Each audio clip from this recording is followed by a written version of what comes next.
Bismillahirrahmanirrahim. Assalamualaikum warahmatullahi wabarakatuh. Alhamdulillahi rabbil alamin. Wabihi nasta'inu ala umurid dunya waddin. Ashhadu an la ilaha illallah ilahul awwalin wal akhirin. Wa ashhadu anna muhammadan abduhu wa rasuluhu al-mab'uts rahmatan lil alamin. Amma ba'd. Hayyakumullah wa hayyakunallah ayyuhat tullab wat talibat.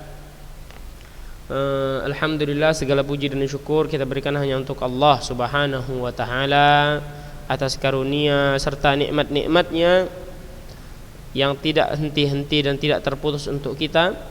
Di antara nikmat tersebut adalah nikmat masih diberikan kesempatan untuk belajar, mempelajari ilmu agama ini. Tayyib, alhamdulillah, pada pertemuan kali ini insyaallah kita akan kembali melanjutkan pelajaran kita,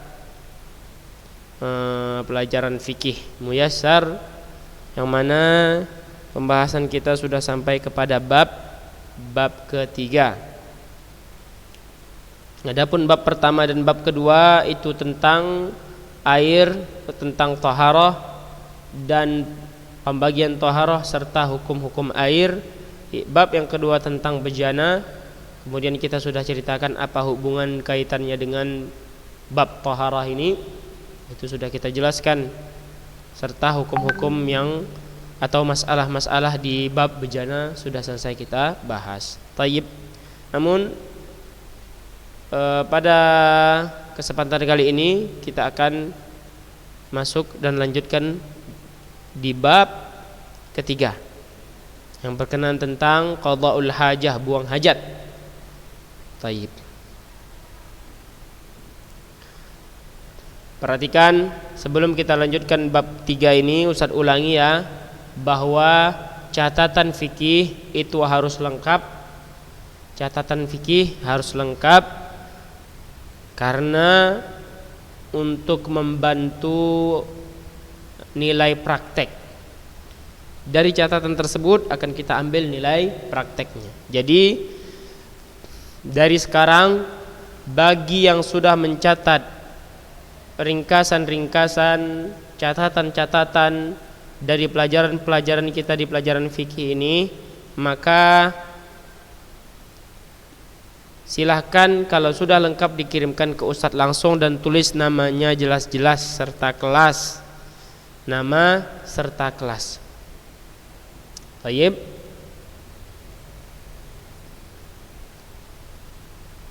Adapun yang belum selesai, untuk segera menyelesaikannya, segera, sebelum Ustadz berikan nilai-nilai prakteknya ini ke penanggung jawab nilai. Segera dikirimkan ya. Tulis nama serta kelas.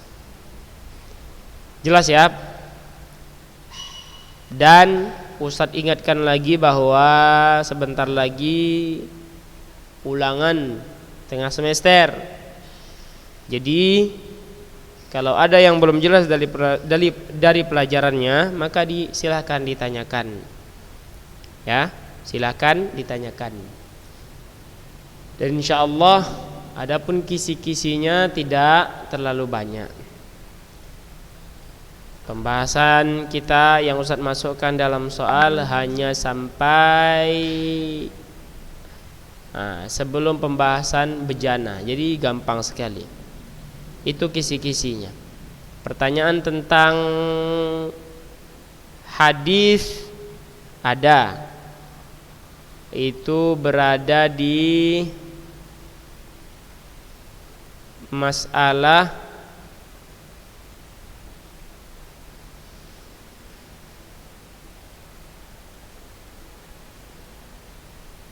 apa ya, tentang hadis berada di tentang as'arul adamiyyin wa bahimatul an'am. Di sini ada pertanyaan tentang hadis. Jadi dia hafal hadisnya baik-baik. Seperti itu. Itu kisi-kisinya aja. Jadi enggak banyak ya.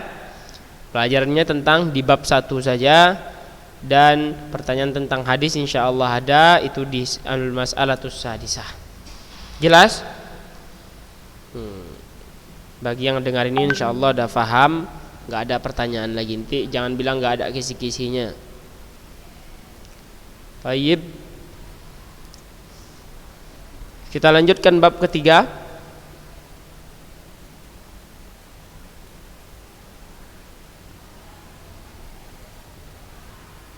Bab ketiga tentang buang hajat. Silakan diperhatikan kitabnya atau yang ada di hadapan kita semua. Al-babu tsalitsu fi qada'il hajati wa adabiha wa fihi iddatu masail. Bab ketiga tentang buang hajat dan adab-adabnya, dan di dalamnya terdapat beberapa masalah. Al-mas'alatul ula, masalah pertama, al-istinja'u wal istijmaru wa qiyamu ahadihima maqamal akhar.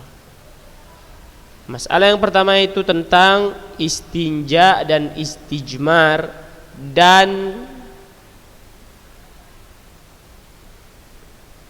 kedudukan salah satunya bisa menggantikan yang lain. Masalah yang pertama tentang istinja dan istijmar, serta kedudukan yang satunya bisa menggantikan yang lain, atau keberadaan yang satunya bisa menggantikan yang lain. Boleh. Tayyib. Al-istinja. Apa itu al-istinja? Berasal dari kata apa? Berasal dari bahasa apa al-istinja?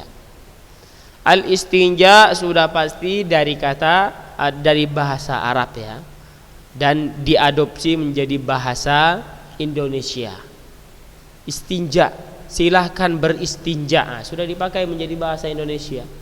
Al-istinja artinya, sebelum kita adopsi bahasa Arab kepada bahasa Indonesia, maka kita harus tahu dulu apa itu arti istinja. Arti istinja adalah izalatul khariji minas sabilaini bil ma'. Izalatul khariji minas sabilaini bil ma', membersihkan dan menghilangkan apa saja yang keluar dari dua jalan menggunakan air. Dua jalan apa ini? Al-qubul wad dubur, depan dan belakang. Depan dan belakang. Enggak paham juga lagi depan dan belakang? Nah, jangan diperjelas lagi ya, dari dua jalan. Membersihkan dan menghilangkan apa yang keluar dari dua jalan menggunakan air. Itulah istinja. Adapun al-istijmar, apa al-istijmar? Wal istijmaru mashuhu bi tahirin mubahin munqin kal hajari wa nahwi. Istijmar artinya adalah mengusap yang keluar dari dua jalan tersebut dengan benda suci yang bisa membersihkan, dengan benda suci yang mubah serta bisa membersihkan. Ulang, al-istijmar adalah mengusap apa saja yang keluar dari dua jalur atau dua jalan tersebut dengan benda suci yang mubah lagi bisa membersihkan. Contohnya kal hajari wa nahwih, seperti batu dan lainnya. Inilah makna dari istinja dan makna dari istijmar. Kalau bisa dihafal, yang dihafal bahasa Arab ya. Izalatul khariji minas sabilaini bil ma', itu adalah al-istinja. Mashuhu bi tahirin mubahin munqin kal hajari wa nahwi, itu adalah istijmar. Wa yujzi'u ahaduhuma anil akhar, dan boleh menggunakan salah satunya boleh menggunakan salah satu dari keduanya ini. Boleh menggunakan salah satu dari keduanya. Boleh menggunakan istijmar, boleh menggunakan istinja. li thubuti dzalika anin nabi sallallahu alaihi wasallam, karena adanya dalil dari Nabi sallallahu alaihi wasallam. Dalilnya adalah fa'an Anasin radhiyallahu anhu, dari Anas radhiyallahu anhu qal, beliau berkata, kana Nabi sallallahu alaihi wasallam, bahwasanya Nabi sallallahu alaihi wasallam yadkhulul khala, masuk ke tempat buang hajat, al khala namanya ya. Fa ahmilu ana wa ghulamun nahwi idawatan min ma'in wa anazah fayastanji bil ma', fayastanji bil ma'. Bahwasanya Nabi sallallahu alaihi wasallam masuk ke tempat buang hajat, fa ahmilu ana wa ghulamun nahwi, lalu aku serta laki-laki yang sepertiku, idawatan min ma. Apa arti idawa? Idawa artinya bejana atau wadah yang terbuat dari kulit berisi air. Dahulu benda-bendanya terbuat dari alam semuanya, dari hewan bisa juga. Salah satunya idawah ini, wadah yang terbuat dari kulit berisi air. Wa anazah, serta anazah. Apa arti anazah? Siapa yang tahu?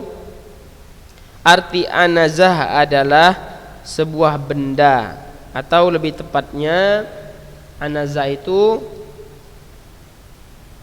sama juga wadah atau gayung seperti itu.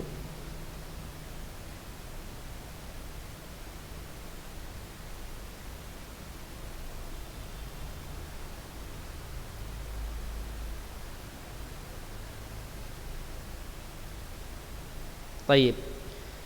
Bahwasanya Nabi sallallahu alaihi wasallam masuk ke dalam tempat buang hajat atau kamar mandi, fa ahmilu ana wa ghulamun nahwi, lalu aku beserta seseorang pemuda sepertiku membawa wadah yang berisi air serta tongkat ini, anazah tongkat. Fayastanji bil ma', lalu Nabi sallallahu alaihi wasallam bersuci, beristinja dengan air.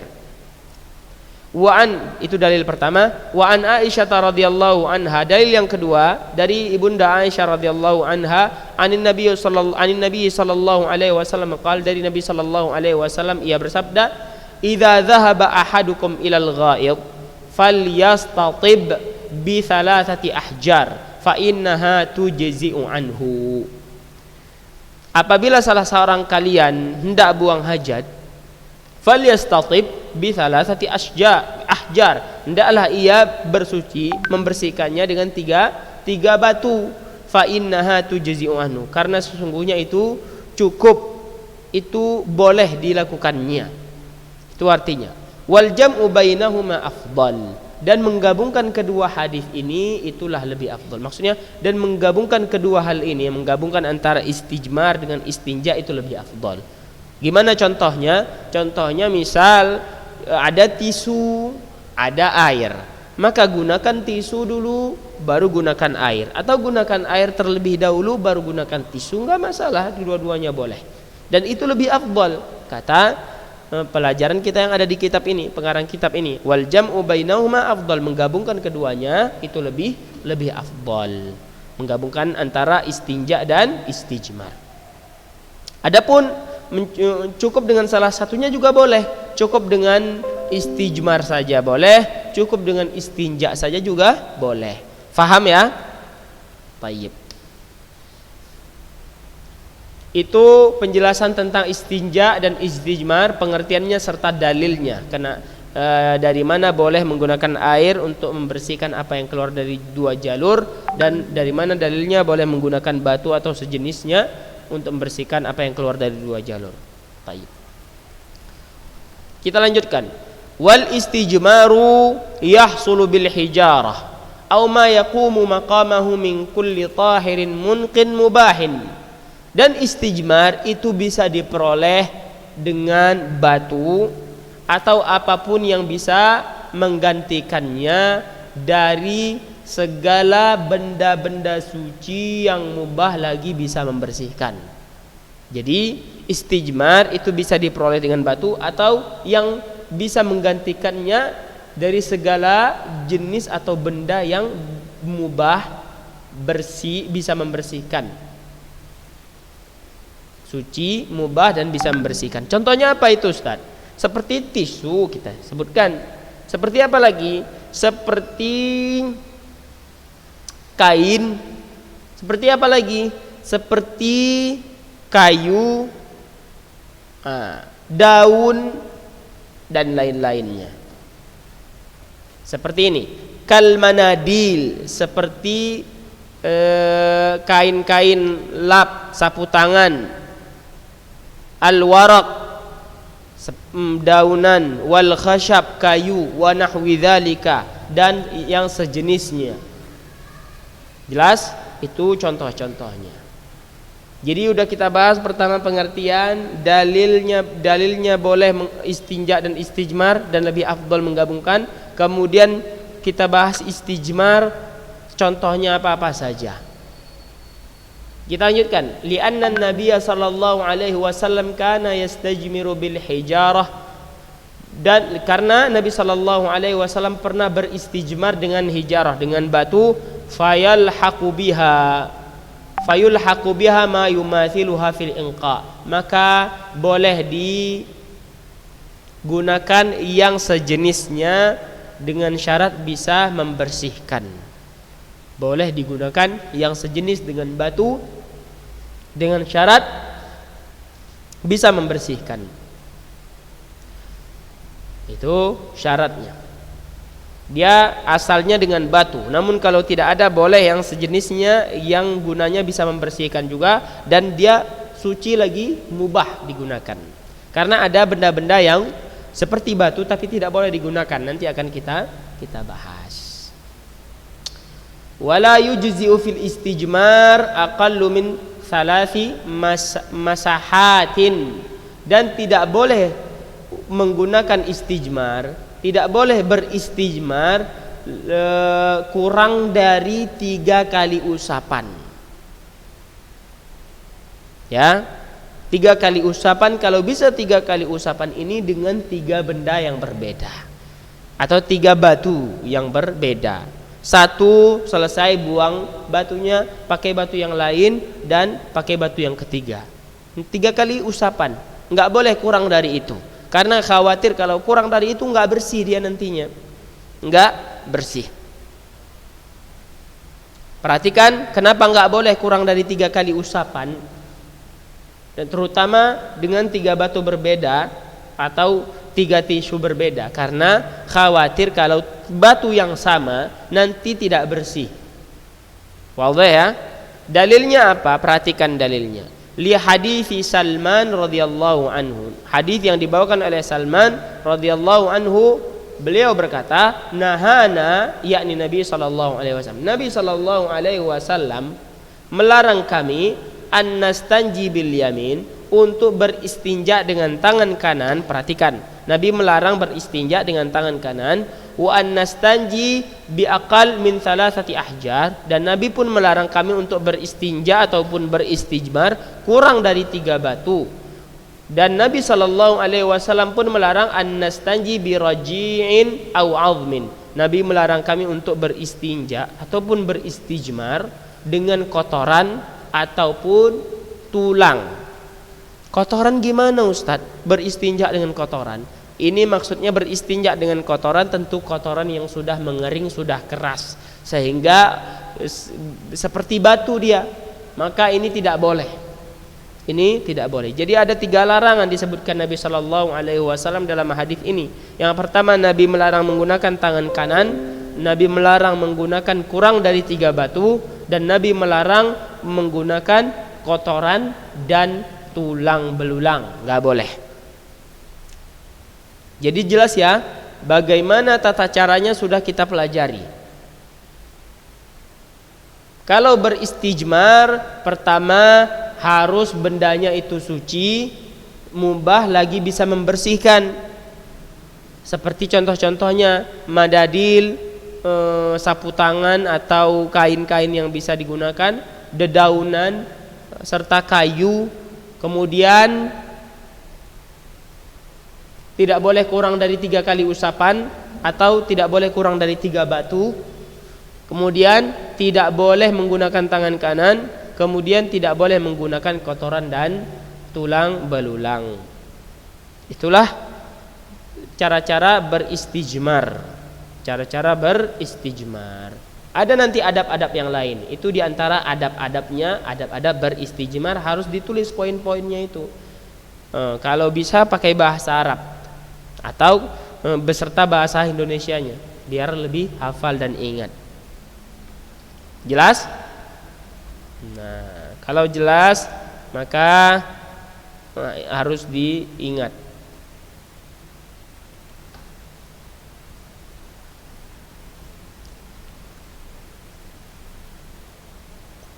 Masalah yang berikutnya adalah masalah tentang menghadap kiblat dan membelakangi kiblat. Istiqbalul qiblati wastidbaruha hala qada'il hajah. Menghadap kiblat dan membelakanginya ketika buang hajat. Apa hukumnya? Boleh atau tidak? Bagaimana adab orang yang buang hajat? Bolehkah dia menghadap atau membelakangi kiblat? Nah, ini termasuk adabnya juga. Jadi di antara adab-adabnya apa yang sudah Ustaz sebutkan di atas tadi. Pertama, untuk istijmar tidak boleh kurang dari 3 batu atau 3 kali usapan. Tidak boleh menggunakan tangan kanan. Tidak boleh menggunakan kotoran dan tulang belulang. Dan di antara adabnya lagi, nah ini yang akan kita bahas. Itu poin-poin yang harus dicatat. Baik. Sebelum kita masuk ke masalah kedua ini, maka Ustadz ingatkan lagi bahwa ulangan sudah sangat dekat ya. Jadi kalau bisa itu banyak-banyak murojaah. Banyak-banyak murojaah. Yang belum menulis catatan ringkasan, silahkan ditulis, dikirimkan ke Ustadz, tulis nama jelas-jelas serta kelas, sehingga Ustadz mudah mencatatnya. Kalau enggak, enggak akan dapat nilai praktek nanti. Jelas ya? Seperti itu. Saya rasa masalah kedua mungkin kita undur saja pembahasannya ke pembahasan berikutnya. Jadi Ustadz ingatkan lagi bahwa kisi-kisi sudah Ustadz sebutkan. Ustadz ingatkan bahwasanya akan ada ulangan. Dan jawabannya jangan ada yang bertanya lagi. Jawabannya itu menggunakan bahasa Arab, harus wajib. Ada pertanyaan lagi? Ustaz rasa jelas ya. Kisi-kisinya soalnya 5 bab pertama saja. Ada pertanyaan tentang hadis di masalah yang berkaitan tentang air bekas minum. Masa as'arul adamiyin wa bahimatul an'am, pembahasan itu ada ditanyakan tentang dalil. Baik, Ustaz cukupkan sampai di sini. Barakallahu fiikum wa barakallahu fiikunna. Nas'alullaha ta'ala an yarzuqana ilman nafi'an wa rizqan tayyiban wa amalan mutaqabbala wa na'udzu billahi min ilmin la yanfa' wa min qalbin la yakhsha wa min nafsin la tashba' wa min da'watin la yustajabu laha. Kita tutup dengan doa kafaratul majlis. Subhanakallahumma wa bihamdika asyhadu an la ilaha illa anta astaghfiruka wa atubu ilaik. Assalamualaikum warahmatullahi wabarakatuh.